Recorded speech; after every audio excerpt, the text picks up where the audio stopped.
ఉన్నాడు.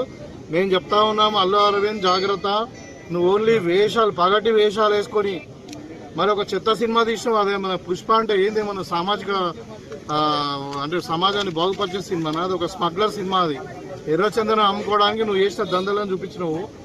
నువ్వు మా ముఖ్యమంత్రి మాట్లాడితే ఖబర్దార్, నువ్వు ఆంధ్రోడివి, ఆంధ్రోడ్లాగానే ఉండి ఇక్కడ బతకడానికి వచ్చినావు. నేను ఒక ఎమ్మెల్యేగా, రూలింగ్ పార్టీ ఎమ్మెల్యేగా మాట్లాడుతూ ఉన్నాను. ఇవాళ మీకు ఇచ్చిన గౌరవాన్ని ఉంచి ఇక్కడ వ్యాపారం చేసుకోండి, కానీ మా ముఖ్యమంత్రి గారి మీద మాట్లాడినా ఇంకేదో నీకు ఉన్నది ఏందయ్యా? నువ్వు పగటి వేషగాడివి, డబ్బులు ఖర్చు పెట్టి డబ్బులు సంపాదించుకునే వ్యాపారస్తుడి, నువ్వు ఈ సమాజానికి ఏం చేసావు? నీ గౌరవం ఇవ్వాలి. ఇవాళ చనిపోయిన వ్యక్తిని పరామర్శించే మీరు వ్యాపారం చేసుకొని బతకండి, అంతే. మీ కాంట్రిబ్యూషన్ ఏముందా తెలంగాణకు? 100% మేము హెచ్చరిక జారీ చేస్తా ఉన్నాము. ఇంకా మన ఇంటి ముంగట కొంతమంది వాళ్ళు జాయింట్ యాక్షన్ కమిటీ వాళ్ళు ఏదో చేసినట్టు, కానీ ఖచ్చితంగా ఇట్లనే ఇదే పద్ధతిగా మార్చుకోకుంటే తప్పదంగా కాంగ్రెస్ కూడా తెలంగాణలో మీ సినిమాలు కూడా ఆడని కొడుకని చెప్తా ఉన్నాం. ఒళ్ళు దగ్గర పెట్టుకొని మాట్లాడు. నువ్వు చేసింది ఏంది? పర్మిషన్ లేకుండా థియేటర్కి పోయినావు.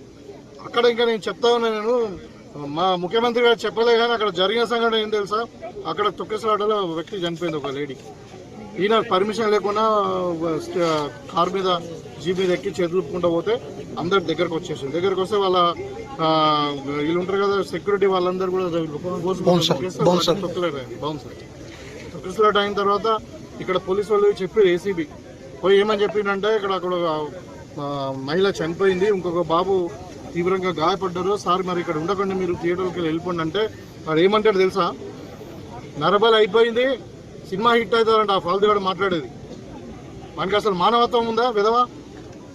ఇవాళ నేను మాట్లాడుతూ ఉన్నాను, మీరు మళ్ళీ తర్వాత ఆ డీసీబీ పోయి నువ్వు అరెస్ట్ చేస్తాం, లేకుంటే నువ్వు సొప్పదాకా వెళ్ళిపోయి ఇక్కడ ప్రాబ్లం అవుతుంది అని అంటే అప్పుడు వెళ్ళిపోయేటప్పుడు కూడా మళ్ళీ చదువుకుంటూ పోడు. ఏదో ఘనకార్యం చేసినట్టు ఇంకా మా ముఖ్యమంత్రి గారు మాట్లాడడం, ప్రభుత్వం మీద విమర్శించడం తగది.